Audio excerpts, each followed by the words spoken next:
Selamat malam semuanya, ya ini Aftok edisi 9 Juli 2024. Seperti biasa, malam ini kita akan berikan update market ISG dan juga membahas ide-ide yang masuk di kolom komentar Aftok edisi kemarin 8 Juli.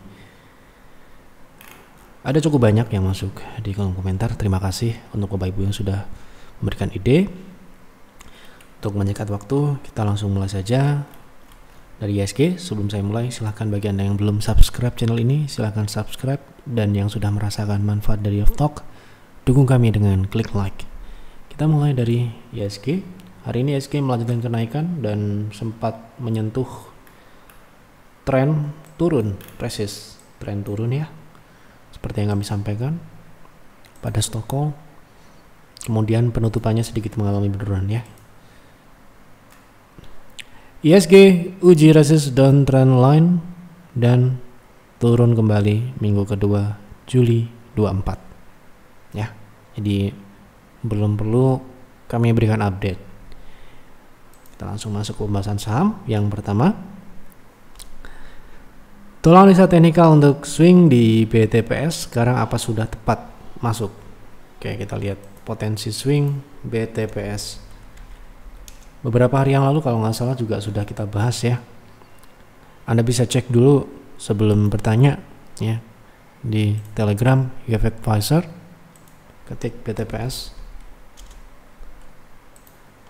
Terakhir kita bahas di edisi 2 Juli. 2 Juli kami prediksi BTPS potensi untuk menguji resist 1235 sampai dengan 1290 dan ini risknya waktu itu, ini tanggal 2 Juli ya, ini tanggal 2 Juli ya. Ini berarti saat ini, posisi saat ini sudah berada di resist ya. Lalu bagaimana kalau kita baru mau trading, baru mau beli gitu ya, tidak di tanggal 2 Juli atau 3 Juli gitu ya, karena 3 Juli kan harganya 1150, sekarang sudah naik di 1200-an gitu ya. Jadi setelah pembahasan itu, saham ini sudah mengalami kenaikan ya ke target 1 di 1230, target kedua masih belum tercapai di 1290. Berapakah potensi upside yang tersisa? Hanya 6%. Kemudian risk bisa diproteksi di berapa kalau di harga saat ini? Di 1150 ya, di 1150 atau harga beli yang mungkin ya kita bahas di Aftok itu edisi 2 Juli. Untuk saat ini apakah tepat? Tidak tepat, kurang tepat ya. Kenapa? Karena potensi upside-nya sudah semakin kecil. Tentunya kembali mengacu pada aturan di private trading room di mana ada TP1 dan TP2. TP1 itu di atas 5% ya. TP kedua harus ada TP kedua ya. TP kedua harus di atas 10%. Sehingga parameter menarik atau tidak buat kami adalah itu ya. Kemudian setelah itu baru kita lihat risk-nya berapa. Risknya ini 5% ya, tetapi secara upside hanya 6%-an ya. Bisa lebih, bisa, tetapi harus terkonfirmasi dulu ya. Begitu kira-kira. Lanjut ya. Jika mau trading Wika, titik entry baiknya di berapa Pak sama target TP-nya? Tadi sudah dibahas ya di Telegram juga.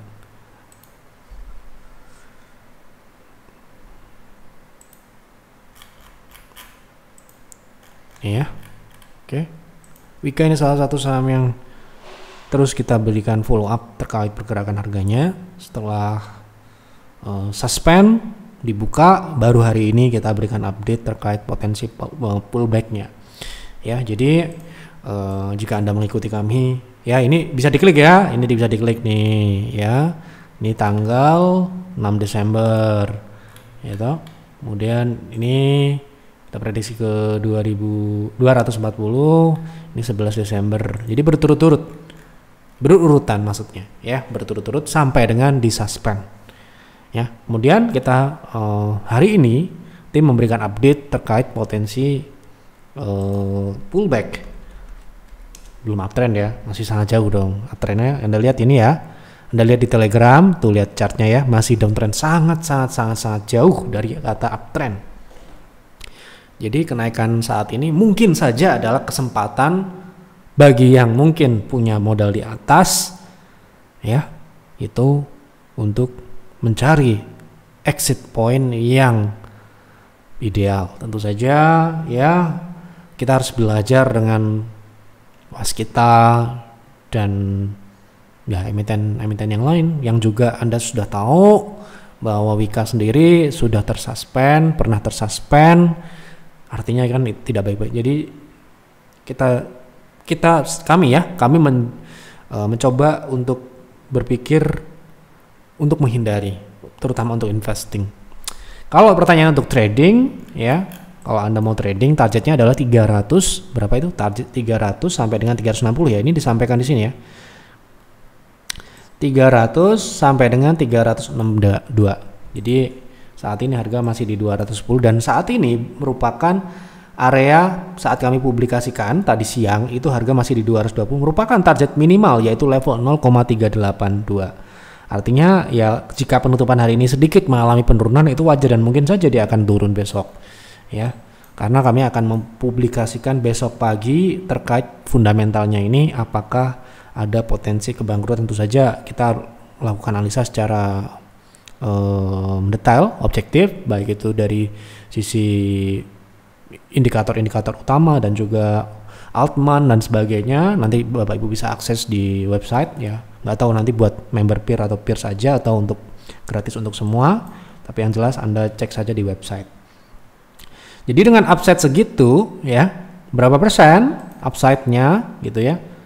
Ke 300 berapa tadi? 300 sampai dengan 366. Itu 44% sampai dengan 70 ya 70% upside dari harga saat ini. Sehingga kalau kita beli di harga saat ini upside sangat besar. Untuk swing ya, sekali lagi ini untuk invest kita mencoba untuk ya pasti ini tidak masuk ya. Gitu. Tapi untuk trading sekali lagi ya, trading paham ya trading ya. Jadi Anda tahu dulu, jangan sampai Anda beli kemudian turun lalu berubah menjadi investasi. Jangan sampai seperti itu. Nah, kalau kita mau masuk di harga sekarang kita coba di time frame yang kecil ya. Nah, ini ya, kita lihat pola di H4-nya kelihatan polanya ini ya.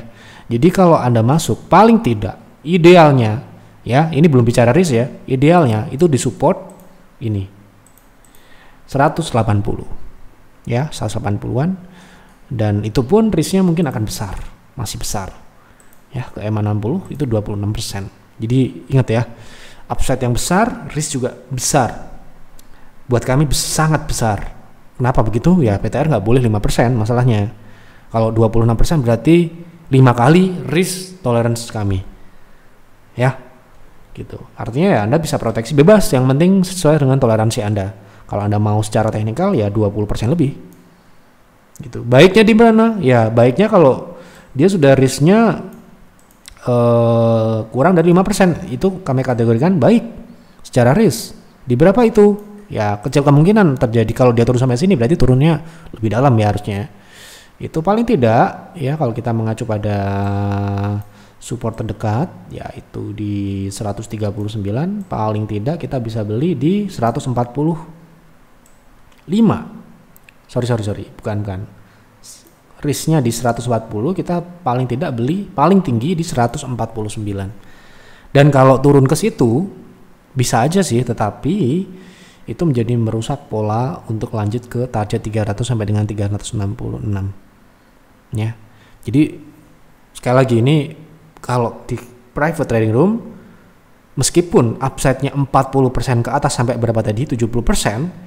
Tidak mungkin akan dibeli atau direkomendasikan karena ingat ya, risknya terhadap teknikal ini itu 5 kali lipat risk tolerance di private trading room. Saya lagi ini adalah aturan ya. Kalau aturan sudah tertulis di situ ya advisor patuh dengan itu dan tidak mungkin dilakukan ya gitu. Jadi sekali lagi saya kasih tahu upside-nya segitu. Dan hari ini perlu Anda tahu, hari ini itu Wika itu menutup gap yang ini ya, gap 30 April ya. Prediksi saya sebelum naik ke 300 itu ya kan, sampai dengan 366 ya tadi ya target ekstensinya, kalau itu pun terjadi harusnya ada wave turun. Nah wave turun ini kami perkirakan paling tidak di 180 sampai dengan 170. Jadi itu mungkin support yang mungkin ideal untuk area beli. Namun sekali lagi mengabaikan risk yang juga lebih besar dari toleransi risiko kami. Oke, jadi kami tidak rekomendasikan, tetap ya. Begitu. Tanya target pullback PTPP bisa sampai berapa? Ini juga sudah kami bahas. Ya. Kemarin tuh. Toh? PTPP. Ada nggak?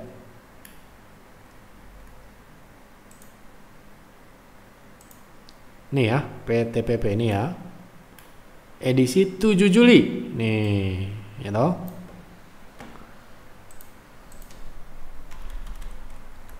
Gampang kok nyarinya ya. Kalau Anda mau lihat prediksi terakhir, Anda tinggal masuk di Telegram, ketik kode sahamnya, nanti bakal ketemu. Ya. Nah, target pullback terakhir kita pasang di 384. Itu kita berikan pada tanggal 7 Juli ini ya.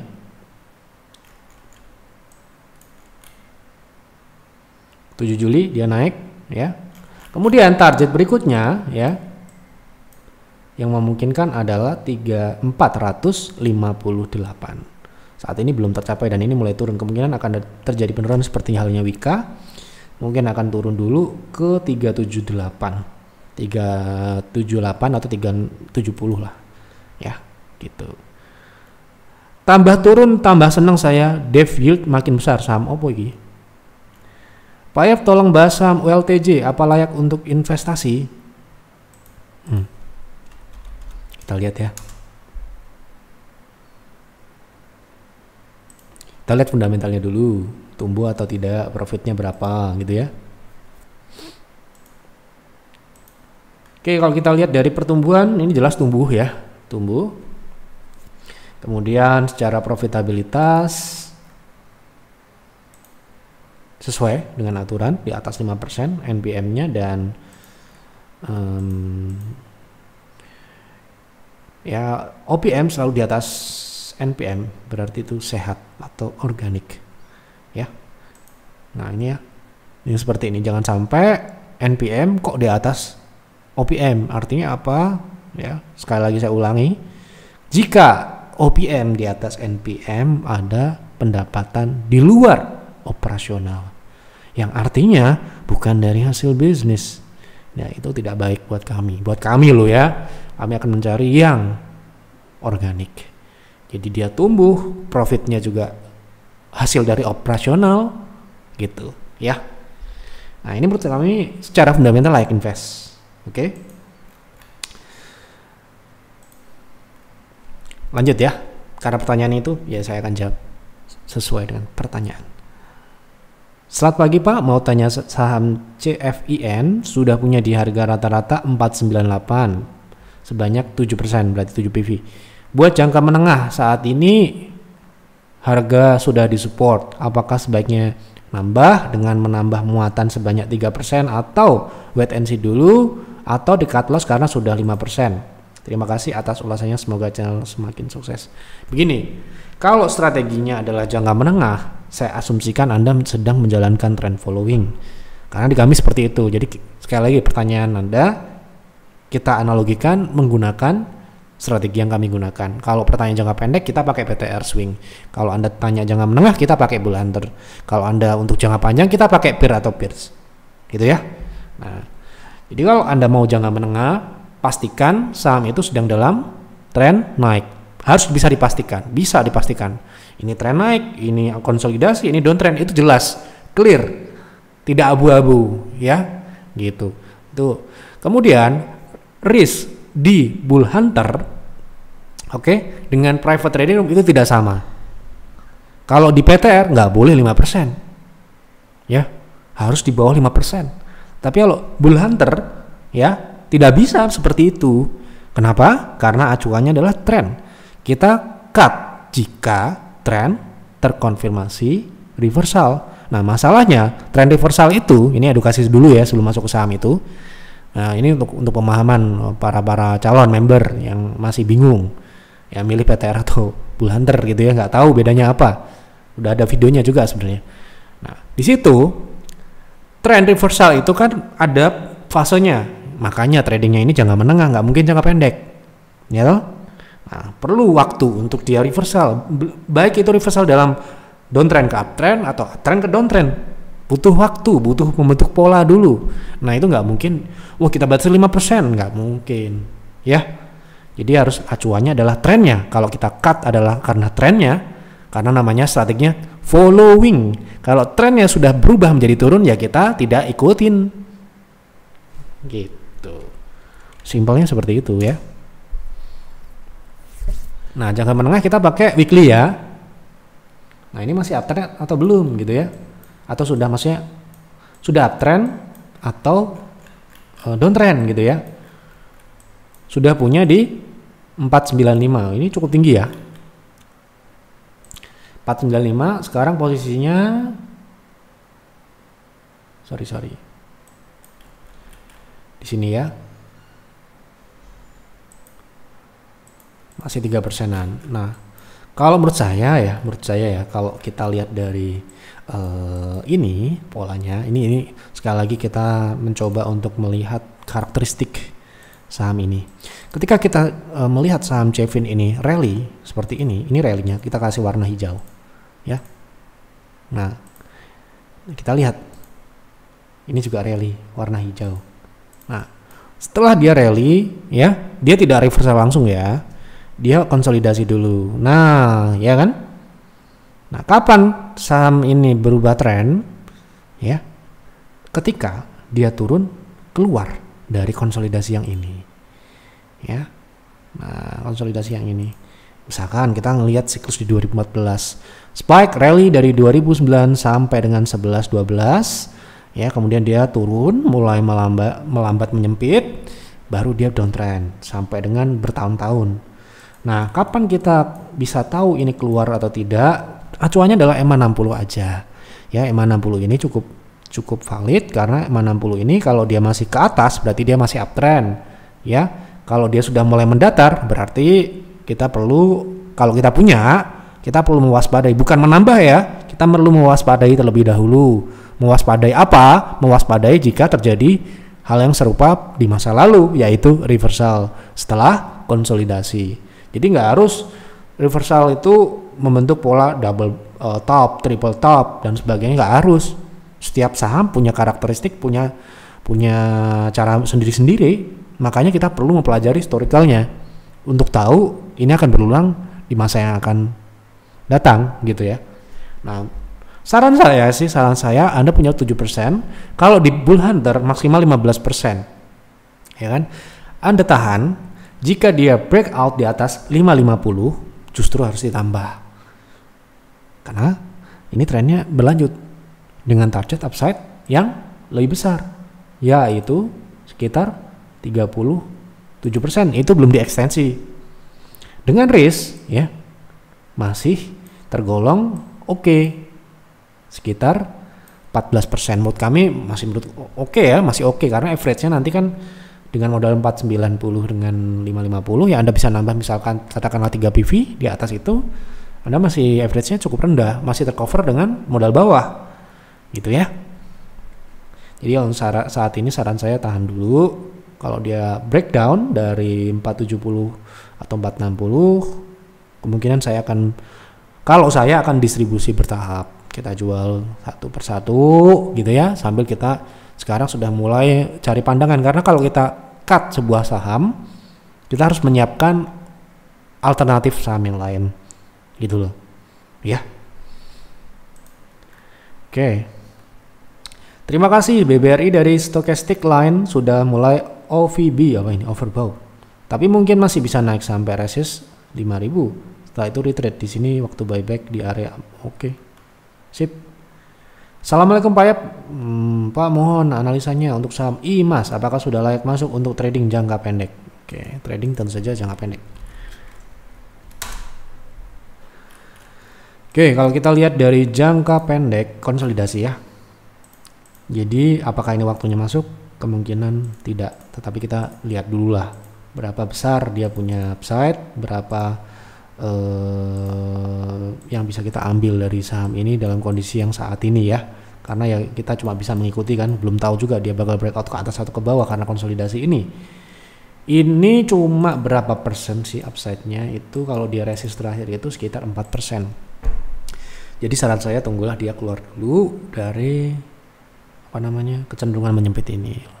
Lagian ini juga sedang sepi ya gitu. Kalau trading kita biasanya sedang rame, misalkan ini April 2023, itu ikutin naik ya gitu ya. BBRI turun sedikit saja naik banyak. Kenapa? Karena sudah turun terlalu dalam, saatnya kembali ke atas. Oke. Malam Pak F, untuk trading NCKL apakah layak masuk di harga sekarang? Target TP1 TP2 nya berapa? Kemarin kalau nggak salah sudah saya bahas. Kalau tidak salah loh, saya juga manusia bisa lupa, makanya Anda bisa cek dulu gitu. Oh ini ya, kemarin kalau nggak salah nanya invest ya, tapi coba kita trading ya. Kita coba bahas cara trading. Kalau nggak salah invest, saya juga nggak tahu pastinya. Coba lihat dulu, tonton dulu dan dicocokkan. Ini ya, ini lagi konsolidasi ya. Kalau kita mau lihat saham itu konsolidasi atau tidak, ini lihat aja moving average-nya ini bergerak kemana arahnya ya. Kalau dia mendatar ya berarti konsolidasi, gampang ya. Teknikal itu nggak ada yang susah, nggak ada, gampang ya. Tinggal Anda melihat historicalnya seperti apa, pergerakannya seperti apa, baru kita bisa, oh ini bagus atau tidak, kita lihat berapa persen kira-kira dia mungkin untuk naik.